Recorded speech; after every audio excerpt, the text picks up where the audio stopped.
साल मुसलसल मिंबरों पे अली के खिलाफ खतीब जुबानें खोलते रहे। आज किसी भी मिंबर से अली के खिलाफ तकरीर सुनो ना तो समझ लेना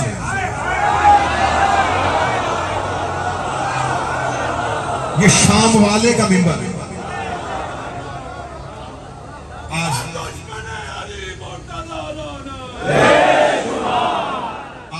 आज कानून बन रहे हैं मेरे मुल्क पाकिस्तान में। नहीं, सहाबा की इज्जत पे कोई समझौता नहीं होगा।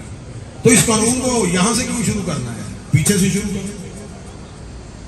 ये जो जुर्म गले में डाल के फिर रहा हूं ये यही था।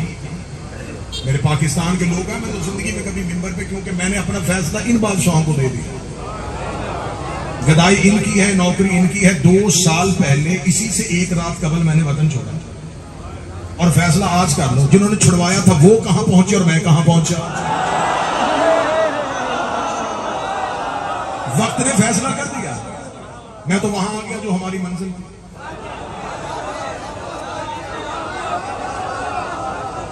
नहीं छोड़ना चाहिए था जी, नहीं छोड़ना चाहिए था भाई, छुड़वाया गया।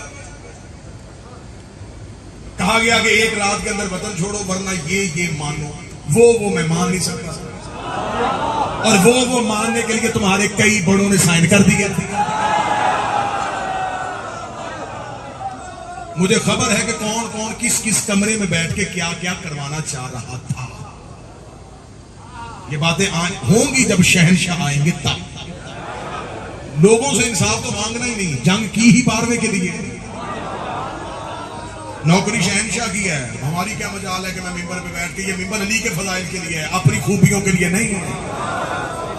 ये मजमा मुझे सुनने नहीं आया, ये अली सुनने के लिए आया। तो लिहाजा ये फैसला होगा जब वक्त का 12वां इमाम आएगा कि कौन कौन कहां कहां किस किस सूफी वाला किरदार अदा कर रहा था।